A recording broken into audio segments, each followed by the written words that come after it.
ഇന്ന് നമ്മൾ ഏറ്റവും ആഴത്തിൽ പരിശോധിക്കാൻ പോകുന്നത് ഇസ്രയേലും ഇറാനും തമ്മിലുള്ള ബന്ധമാണ്. വളരെ സങ്കീർണമാണത്. പതിറ്റാണ്ടുകളായി ഈ ഒരു ശത്രുത അവിടെയുണ്ട്, അല്ലേ? പക്ഷേ ഈ അടുത്ത സമയത്ത് അത് ഒരു പുതിയ, ശരിക്കും പറഞ്ഞാൽ കുറച്ചുകൂടി അപകടം പിടിച്ചൊരു തലത്തിലേക്ക് എത്തിയതിനെക്കുറിച്ചാണ് നമ്മളിന്ന് സംസാരിക്കുന്നത്. അതെ, ഒരുപാട് കാലത്തെ ചരിത്രമുണ്ട് ഇതിനു പിന്നിൽ. നമ്മളിന്ന് നോക്കുന്നത് ഇസ്രയേൽ ഇറാൻ ശത്രുതയുടെ നാൾവഴികൾ എന്ന ആ ലേഖനത്തെ അടിസ്ഥാനമാക്കിയാണ്. എനിക്ക് തോന്നുന്നു പലർക്കും ഒരുപക്ഷെ അറിയില്ലായിരിക്കും ഈ രണ്ട് രാജ്യങ്ങളും ഒരു കാലത്ത് ശത്രുക്കളെ അല്ലായിരുന്നു എന്നത്. ശരിയാണ്, അതൊരു അത്ഭുതം തന്നെയാണ് ഇന്നത്തെ സാഹചര്യത്തിൽ ഓർക്കുമ്പോൾ. ആ ഒരു പഴയ സൗഹൃദം, അല്ലെങ്കിൽ കുറഞ്ഞത് ശത്രുതയില്ലാത്ത അവസ്ഥ, അതെങ്ങനെ ഇന്നത്തെ ഈ ഒരു കടുത്ത വൈരത്തിലേക്കെത്തി?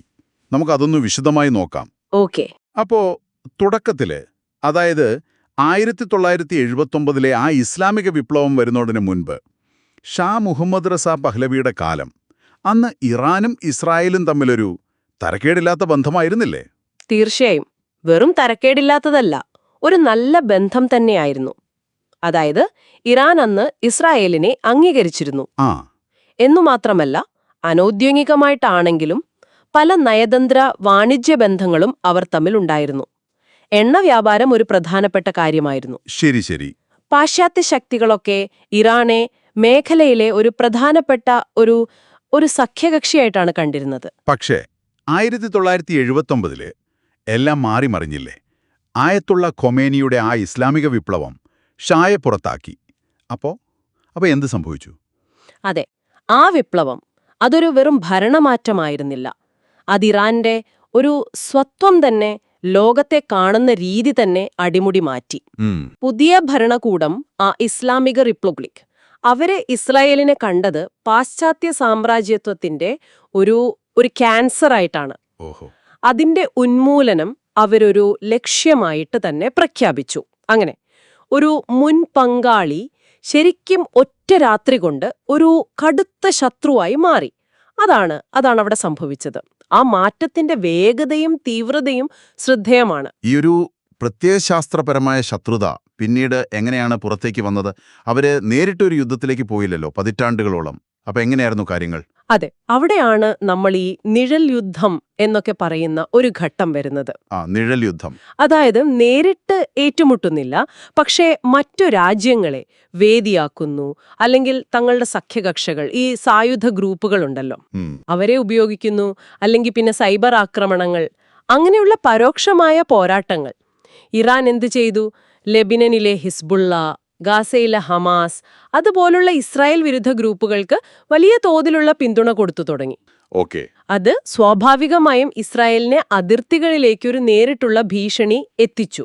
അപ്പൊ ഈ ഗ്രൂപ്പുകളെ ഉപയോഗിച്ച് ഇറാൻ ശരിക്കും ഇസ്രായേലിനെ ഒരു സമ്മർദ്ദത്തിലാക്കുകയായിരുന്നു അല്ലേ? അതെ, തീർച്ചയായും. ഈ ഗ്രൂപ്പുകൾ ഇസ്രായേലിനെതിരെ റോക്കറ്റ് ആക്രമണം നടത്തും, മറ്റു സൈനിക നീക്കങ്ങൾ നടത്തും. അപ്പോൾ ഇസ്രായേലിന് എപ്പോഴും ഒരു സുരക്ഷാ ഭീഷണി അവിടെ നിലനിർത്താൻ ഇറാന് കഴിഞ്ഞു. ഇതിനിടയിലാണ് ഇറാൻ അവരുടെ ആണവ പദ്ധതി വികസിപ്പിക്കാൻ തുടങ്ങിയത്. അത് ആണ് അടുത്ത പ്രധാന വിഷയം. അതെ, അത് സമാധാനപരമായ ആവശ്യങ്ങൾക്കാണ് എന്നൊക്കെ ഇറാൻ പറയുന്നുണ്ടെങ്കിലും ഇസ്രായേലും പാശ്ചാത്യ രാജ്യങ്ങളും അതിനെ കണ്ടത് ഇത് ആയുധമുണ്ടാക്കാനാണെന്നാണ്. സ്വാഭാവികം. രഹസ്യമായിട്ടാണ്. അതായത് ഇറാനിയൻ ആണവ കേന്ദ്രങ്ങൾക്ക് നേരെ സൈബർ ആക്രമണങ്ങൾ നടത്തി. പിന്നെ അവിടുത്തെ പ്രധാനപ്പെട്ട ആണവ ശാസ്ത്രജ്ഞന്മാരെ ലക്ഷ്യമിട്ട് കൊലപാതകങ്ങൾ നടന്നു എന്ന ആരോപണങ്ങളുണ്ട്. അതുപോലെ സിറിയ പോലുള്ള രാജ്യങ്ങളിൽ ഇറാൻ ആയുധങ്ങൾ കടത്താൻ ശ്രമിക്കുമ്പോൾ അതിനു നേരെ വ്യോമാക്രമണങ്ങൾ നടത്തി. ഇതെല്ലാം ഈ നിഴൽ യുദ്ധത്തിന്റെ ഭാഗമായിരുന്നു. അപ്പോൾ വർഷങ്ങളോളം ഇങ്ങനെ പരോക്ഷമായിട്ട് അങ്ങോട്ടും ഇങ്ങോട്ടും ആക്രമണങ്ങൾ നടന്നു. നേരിട്ടൊരു യുദ്ധം ഒഴിവാക്കാൻ നോക്കി അല്ലേ? അതെ, ഇരുപക്ഷവും അത് പരമാവധി ശ്രമിച്ചു. പക്ഷേ ഈ പരോക്ഷമായ ആക്രമണങ്ങളും പ്രത്യാക്രമണങ്ങളും അത് സംഘർഷം ഇങ്ങനെ കൂട്ടിക്കൊണ്ടേയിരുന്നു. ഓരോ ചെറിയ സംഭവത്തിനും ചിലപ്പോൾ വലിയ പ്രത്യാഘാതം ഉണ്ടാകാവുന്നൊരവസ്ഥ. അതാണ് കാര്യങ്ങൾ കൂടുതൽ സങ്കീർണമാക്കിയത്. ശരിയാണ്. ഈ നിഴൽ യുദ്ധം ഒടുവിൽ ഒരു നേരിട്ടുള്ള, ഒരു തുറന്ന പോരിലേക്ക് എത്തിയതെങ്ങനെയാണ്? ആ 2024 ഏപ്രിലിലെ സംഭവങ്ങൾ അതെന്തായിരുന്നു?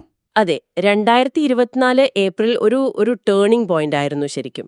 സിറിയയിലെ ഡെമാസ്കസിലുള്ള ഇറാന്റെ കോൺസുലേറ്റ് മന്ദിരം, അതിനു നേരെ ഒരു വലിയ വ്യോമാക്രമണമുണ്ടായി.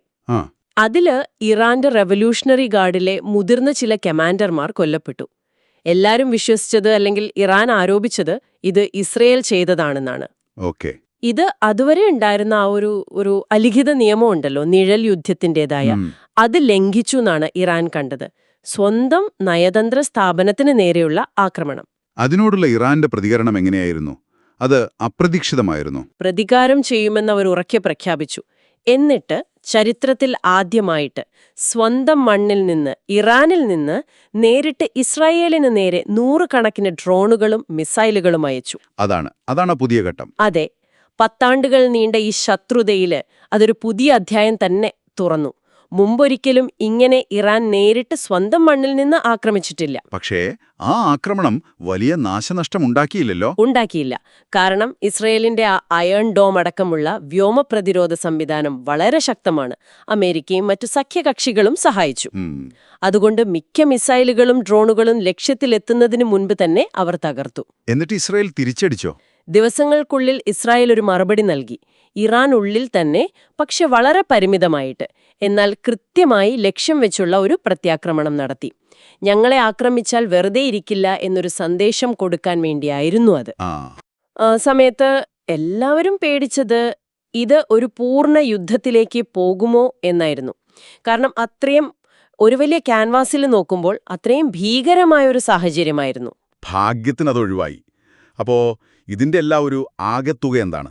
ഈ അടുത്ത കാലത്തെ സംഭവങ്ങൾ ഈ സംഘർഷത്തെ എങ്ങനെയാണ് മാറ്റിയത്? ഒരു വലിയ യുദ്ധം തൽക്കാലത്തേക്ക് ഒഴിവായി എന്നത് ശരിയാണ്. പക്ഷേ ഈ സംഘർഷം ഒരു പുതിയ, ഒരുപക്ഷെ കൂടുതൽ അപകടം പിടിച്ചൊരു ഘട്ടത്തിലേക്ക് കടന്നു എന്ന് വളരെ വ്യക്തമായി. അതെ. കാരണം പതിറ്റാണ്ടുകളോളം നിഴലിൽ നടന്നിരുന്ന പോരാട്ടമുണ്ടല്ലോ, അത് ഇപ്പോൾ പരസ്യമായി നേരിട്ടുള്ള സൈനിക നടപടികളിലേക്ക് കടന്നു. ശരിയാണ്. ഈ 40 കൊല്ലത്തിലേറെയായി വളർന്നുവന്ന ആ പ്രത്യയശാസ്ത്രപരമായ വ്യത്യാസങ്ങൾ, സുരക്ഷയെക്കുറിച്ചുള്ള പേടികൾ, പരസ്പരം തീരെ വിശ്വാസമില്ലാത്ത അവസ്ഥ, ഇതെല്ലാമാണ് ഇതിന് പിന്നിൽ. അപ്പോ ഒരുപക്ഷേ ആ നിഴൽ യുദ്ധത്തിന്റെ കാലം കഴിഞ്ഞു. നേരിട്ടുള്ള ഏറ്റുമുട്ടലുകളുടെ സാധ്യത എപ്പോഴും നിലനിൽക്കുന്ന ഒരു പുതിയ യാഥാർത്ഥ്യമാണ് ഇപ്പോഴുള്ളത്. അപ്പോൾ നമ്മൾ കണ്ടത് ഒരു കാലത്ത് ശത്രുക്കളല്ലാതിരുന്നവർ പിന്നെ പ്രത്യയശാസ്ത്രം കാരണം കടുത്ത ശത്രുക്കളായി, വർഷങ്ങളോളം നിഴൽ യുദ്ധം, ഒടുവിലിപ്പോൾ നേരിട്ടുള്ള ഒരു സൈനിക ഏറ്റുമുട്ടലിന്റെ വക്കിലെത്തി നിൽക്കുന്നു. അതാണ് ഈ ബന്ധത്തിന്റെ ഒരു നാൾവഴി. അതെ. ചുരുക്കി പറഞ്ഞാൽ ഈ ചർച്ചയിൽ നിന്ന് ഓർത്തിരിക്കേണ്ട കാര്യങ്ങൾ: 1. 1979-ലെ ആ വിപ്ലവമാണ് അടിസ്ഥാനപരമായ മാറ്റം. 2. പിന്നീട് പതിറ്റാണ്ടുകളോളം നിഴൽ യുദ്ധങ്ങളിലൂടെ ഈ ശത്രുത വളർന്നു. 3. 2024-ൽ ചരിത്രത്തിൽ ആദ്യമായി ഇത് നേരിട്ടുള്ള സൈനിക ഏറ്റുമുട്ടലുകളിലേക്കെത്തി.